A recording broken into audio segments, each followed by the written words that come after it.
और आप सभी को आज के दिन की शुरुआत हुई 4:15 बजे और 3:30 वाला जो रूटीन है वो तो पूरा गड़बड़ाया हुआ है।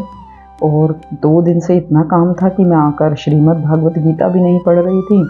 आज भी काम था, लेकिन फिर मैंने आज सोचा कि ये काम तो लगा ही रहेगा, जो मेरा रूटीन है वो मैं डिस्टर्ब नहीं करूँगी।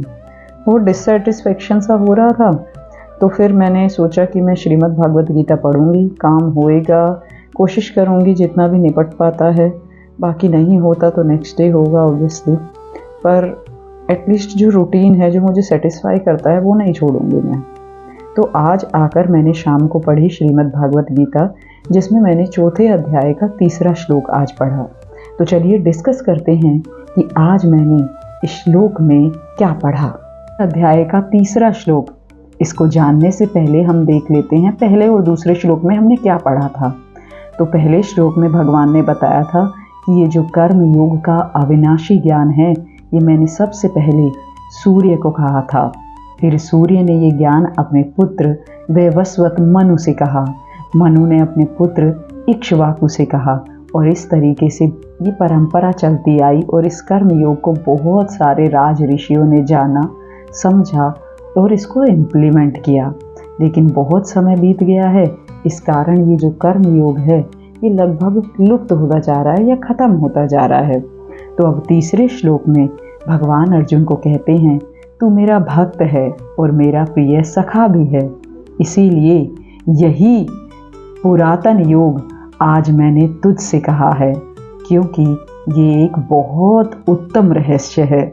हम ये जानते हैं कि भगवान की प्रीति है अर्जुन से। सखा तो अर्जुन पहले से ही है भगवान के, लेकिन पिछले कुछ श्लोकों में हमने देखा था कि अर्जुन भगवान से कह रहे थे कि हे नाथ, मैं आपकी शरण में हूँ, मुझे बताइए कि मुझे क्या करना चाहिए। और जब भगवान की शरण में अर्जुन हो गए हैं तो वो उनके शिष्य हो गए हैं, वो उनके दास हो गए हैं। और आदेश और उपदेश का हक दास या शिष्य को ही होता है। यानी कई बातें ऐसी होती हैं जो सखा के सामने भी प्रकट नहीं की जा सकती, लेकिन अर्जुन क्योंकि अब शिष्य हैं, भगवान की शरण में आ गए हैं, तो भगवान ने अर्जुन के सामने अपने आप को प्रकट किया और इस रहस्य को प्रकट किया, जो कि एक बहुत ही उत्तम रहस्य है। साथ ही साथ यहाँ पर अर्जुन का भी विशेष भाव दिखाया गया है। देखो, जब अर्जुन के सामने 2 चॉइसेस रखी गई कि या तो वो भगवान की नारायणी सेना ले ले या फिर भगवान को चुने जो कि निशस्त्र रहेंगे और जो युद्ध नहीं करेंगे, तो अर्जुन ने भगवान को चुना।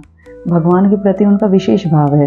अगर हम अपने जैसे लोगों की, मैं अगर अपनी बात करूं, तो हम जैसे लोग तो भजन भी इसलिए करते हैं कि ये काम हो जाए, ये सिद्धि मिल जाए, ये वैभव मिल जाए हमें, है ना।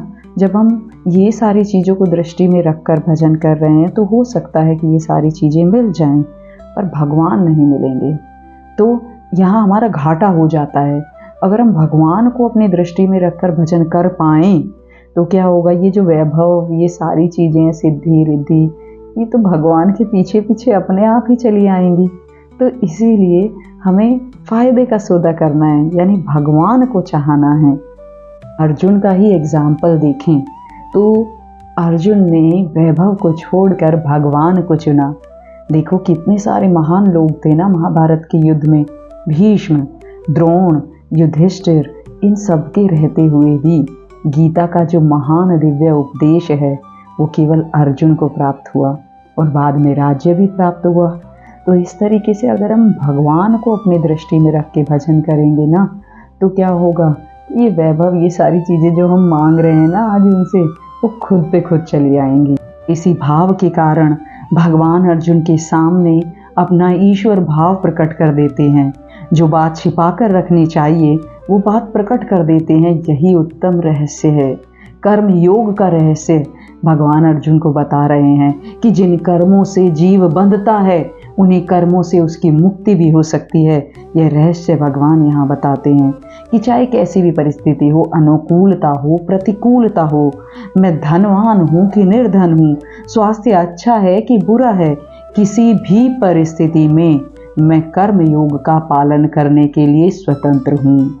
और कर्म योग के रहस्य की यहाँ पर 3 बातें भगवान ने कही जो बहुत मुख्य हैं, जो बहुत इम्पोर्टेंट हैं। मेरा कुछ नहीं है, क्यों नहीं है? सब कुछ है, गाड़ी है, घर है, बच्चे हैं, भाई बहन, पिता माता सब है। मेरा नहीं।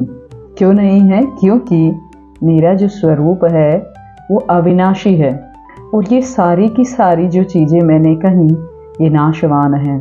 तो अविनाशी का नाशवान से संबंध नहीं हो सकता। संबंध कैसा? दूसरा, मेरे लिए कुछ नहीं है। कुछ क्यों नहीं है? क्योंकि मेरा जो स्वरूप है उसमें कोई कमी नहीं है।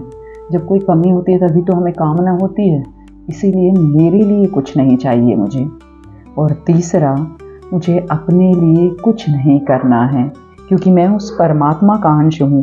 और जो कर्म है ना, वो कर्म का फल आदि होता है। कर्म मतलब शुरुआत भी होती है और कर्म का अंत भी होता है। इसीलिए कर्म जो है वो जड़ से जुड़ा हुआ है, और मैं उस परमात्मा का अंश हूँ, मैं उस चेतन परमात्मा का अंश हूँ। मुझे अपने लिए कुछ नहीं करना, बल्कि अपने जितने भी कर्म करने हैं उन्हें संसार को समर्पित करना है। क्योंकि कर्म जो होते हैं वो संसार के लिए होते हैं और योग अपने लिए होता है। जैसे सूर्य है, सूर्य के प्रकाश में बहुत सारे कर्म हम करते हैं। दिन निकलता है, उजाला होता है, हमारा पूरा कर्म जो है वो शुरू हो जाते हैं। तो क्या सूर्य अपने आप से ये एसोसिएट कर लेता है, देखो देखो मेरे कारण ये सब काम कर पा रहे हैं? नहीं, सूर्य जो है वो अपरिवर्तनशील है, हम लोग काम करते हैं। तो इसके कारण क्या होता है, सूर्य में ये नहीं हो रहा कि मेरे कारण ये कर पा रहे हैं। ऐसे ही हमें भी ये विवेक जागृत करना होगा कि जो है कर्म हो रहे हैं पर उसमें मैं करता नहीं हूँ। इसे हम और भी लेसन सीखते हैं कि जैसे अपना जो कर्म है वो किसी भी अवस्था में उसका त्याग ना करना, और एक नियत समय पर कार्य करने के लिए हमेशा तत्पर रहना। ऐसे ही जो कर्मयोगी होते हैं वो सूर्य की तरह अपने नियत कर्मों को नियत समय पर करने के लिए सदा तत्पर रहते हैं। कर्मयोग का पालन करने के लिए विवेक को महत्व देना चाहिए, क्योंकि विवेक का जागृत होना कर्मयोग में बहुत ज़रूरी है। कर्मयोग में विवेक की दो बातें बहुत मुख्य हैं। एक तो मैं हूँ, यानी अपने होने पर इस पर कोई संदेह नहीं, मैं उस परम परमात्मा का अंश हूँ। और दूसरा, जो भी वस्तुएं मिली हैं उस पर मेरा कोई अधिकार नहीं है, क्योंकि वो पहले भी अपनी नहीं थी, बाद में भी अपनी नहीं रहेंगी, पर मैं निरंतर रहता हूँ। और ये जो वस्तुएं हैं ये मिलती रहती हैं, इनका वियोग होता रहता है। जैसे कर्मों का आरंभ होता है, कर्मों की समाप्ति होती है, कोई ना कोई उनका फल मिलता है। इसी तरीके से कर्मों का, पदार्थों का जो संबंध है वो संसार से है, मुझसे नहीं। और इस तरीके का अगर हमारे अंदर विवेक जागृत हो जाए तो हमारी जो कामनाएं हैं उनका नाश हो जाएगा, और कामनाओं का नाश होते ही निष्कामता प्रकट हो जाएगी और कर्म योग पूर्णता सिद्ध हो जाएगा। तब तक कर्म योग पूरा सिद्ध नहीं हो जाता, तब तक क्या करें? क्योंकि जब हमारे सामने कोई परिस्थिति आती है तो हम तो पूरे तरीके से तन मन से, इंद्रियों से लग जाते हैं उस परिस्थिति को बदलने में, जो कि हमारे वश में नहीं है, और फिर बहुत उलझे हुए अपने आप को पाते हैं, दुखी पाते हैं। तो यहाँ पर यही बताया गया है कि जो परिस्थितियाँ हैं वो कर्मों के अनुसार होती है। यानी कर्मों मेरे शायद पुराने कर्मों का फल है कि मेरा स्वास्थ्य अच्छा है कि बुरा है, मैं धनी हूँ कि निर्धन हूँ, निंदा, स्तुति, अपयश या यश, ये सारी चीज़ें पुराने कर्मों के अनुसार मिलती है। लेकिन ये मेरे वश में नहीं है। जो एक्सटर्नल सिचुएशन है, क्या होने वाला है, क्या हो सकता है, वो तो मेरे वश में नहीं है। लेकिन उनसे रिलेट करके अपने आप को, उनसे अपना संबंध जोड़ के मैं जो सुखी और दुखी हो जाती हूँ कि जब मुझे आदर मिल रहा है तो मैं सुखी हो रही हूँ, निरादर मिल रहा है तो दुखी हो रही हूँ, ये मेरी मूर्खता है। यानी मैं परिस्थितियों को तो नहीं बदल सकती, लेकिन अपने सुख और दुख का कारण मैं खुद ही हूँ, इसको मिटा सकती हूँ।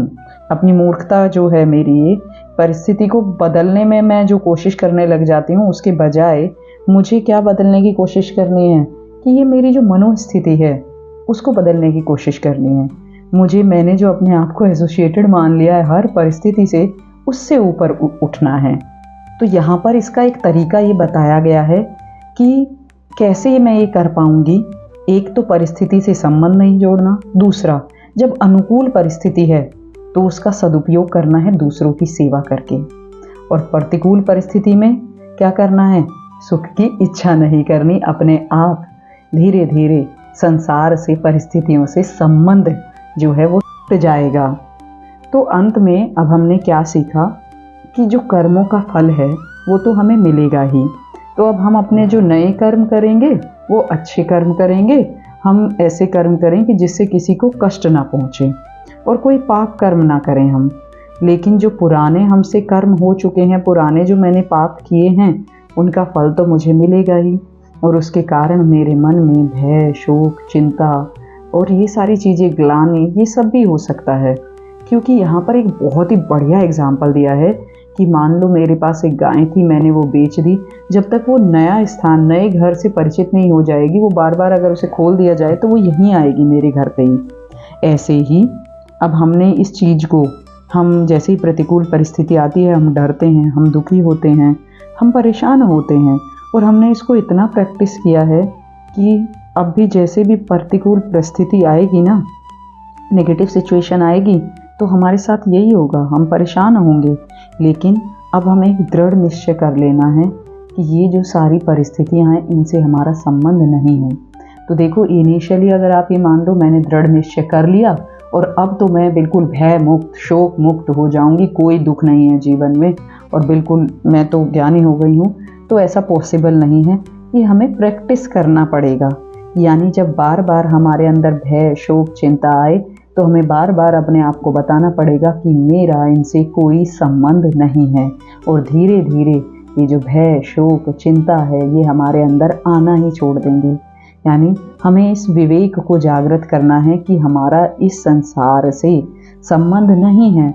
मेरे अंदर कोई भी, मतलब किसी भी चीज़ की वो ही नहीं है कि कामना क्यों नहीं है, क्योंकि मैं पूर्ण हूँ, मैं उस परमात्मा का अंश हूँ।